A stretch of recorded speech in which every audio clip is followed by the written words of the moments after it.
तो वही नारी शक्ति वंदन अधिनियम को लेकर दिल्ली से हमारे संवाददाता स्पर्श शर्मा ने हरियाणा बीजेपी की महामंत्री अर्चना गुप्ता से खास बातचीत की है। क्या कुछ कहना है उनका, सुनिए। Haryana BJP state general secretary doctor Archana Gupta हमारे साथ बात करने के लिए मौजूद हैं। लोकसभा में आज महिला आरक्षण संशोधन विधेयक लाया गया, उसको लेकर किस प्रकार की गतिविधि देखने को मिलती हुई नजर आ रही है, या फिर भारतीय जनता पार्टी का किस तरीके का रुख है? मैम, विपक्ष ये कह रहा है कि टाइमिंग जो है इस बिल की चुनाव के नजदीक है, इसको लेकर सवाल उठा रहा है। और दूसरा ये कि जनगणना हो जाने दी जानी चाहिए थी, उसके बाद में ये महिला रिजर्वेशन विधेयक वो आना चाहिए।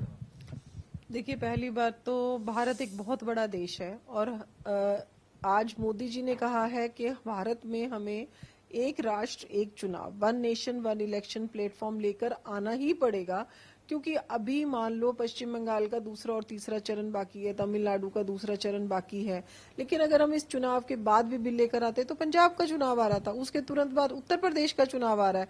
तो इतना बड़ा देश है, किसी ना किसी राज्य का चुनाव लगातार राउंड द ईयर चलता ही रहता है। तो विपक्ष का ये केवल भ्रामक प्रचार है कि इन चुनावों के लिए इस बिल को लेकर आया गया है, जबकि 2023 में जब इस विधेयक को हमने पास कराया तो महिलाएं किस तरीके से सक्रिय रूप से राजनीति में अपनी भागीदारी कर सकें, पूरे के पूरे देश की महिलाओं की चिंता करते हुए मोदी जी इस बिल को लेकर आए। और जो जनगणना की बात है, जनगणना आप सबको पता है कि एक बहुत लंबी प्रोसेस है और इसमें हो सकता है कि लंबा समय भी लग जाए, लेकिन मोदी जी जो है महिलाओं को तुरंत प्रभाव से उनका हक दिलवाना चाहते हैं, इसीलिए उन्होंने इसमें ये संशोधन लेकर आ रहे हैं कि 2029 के जो चुनाव हों उसमें भी हम अपनी महिलाएं अपनी सक्रिय भागीदारी निभा सकें। परिसीमन को लेकर भी मैम सवाल उठाते हुए नजर आ रहे हैं। कहा जा रहा है कि इससे जो दक्षिण भारत है और उत्तर भारत है उनकी सीटों में एक बड़ा जबरदस्त बदलाव है वो देखने को मिलता नजर आएगा। उत्तर भारत का जो प्रभाव है वो बढ़ जाएगा। किस तरीके से इन आरोपों को आप देख रहे हैं? और वो कहा जा रहा है कि जो ये महिला आरक्षण बिल है और परिसीमन बिल वो अलग अलग होना चाहिए। देखिए, अगर हम परिसीमन की बात करें तो डीलिमिटेशन भी इटसेल्फ में एक बहुत लंबी प्रोसेस है और हो सकता है कि हम मत गणना करें और डीलिमिटेशन करें, और ये दोनों चीजें हो सकता है 2029 का जब हमारा लोकसभा चुनाव होगा तब तक संभव ना हो पाए। और फिर देश की महिलाओं की ये मोदी जी से एक मांग रही है कि 2029 के चुनावों में हमें अपनी सक्रिय भूमिका निभाने दी जाए।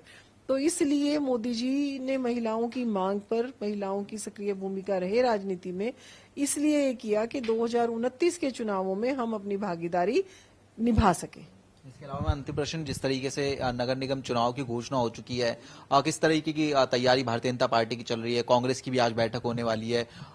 कितना मजबूत भारतीय जनता पार्टी अपने आप को मानती है? देखिए, भारतीय जनता पार्टी बहुत मजबूती के साथ चुनाव 7 जगह पर लड़ने वाली है। 3 हमारे निगम हैं, बाकी नगर पालिका और परिषद है।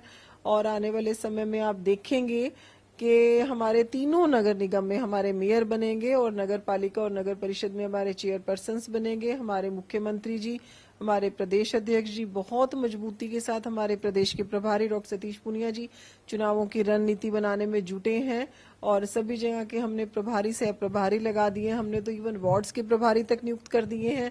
तो इसलिए चुनाव पूरी हमारा कार्यकर्ता जोश में है और बहुत बड़ी संख्या में कार्यकर्ता भारतीय जनता पार्टी के चुनाव चिन्ह पर, चाहे वो मेयर का चुनाव हो चाहे पार्षद का चुनाव हो, लड़ने के इच्छुक जो है वो हमारे कार्यकर्ता हैं। तो हम निश्चित ही सभी 7 जगहों पर भारतीय जनता पार्टी का कमल का फूल का जो चिन्ह है वो जीतने वाला है। बहुत बहुत शुक्रिया। तो हमारे साथ में डॉक्टर अर्चना गुप्ता जी थी, जनता टीवी से तमाम मसलों को लेकर खास बातचीत कर रही थी। कैमरा पर्सन सत्येंद्र के साथ स्पर्श शर्मा, जनता टीवी, दिल्ली। तो चलिए, इसी के साथ इस बुलेटिन में भी इतना ही। देश और दुनिया की तमाम खबरों के लिए बने रहिए जनता टीवी के साथ।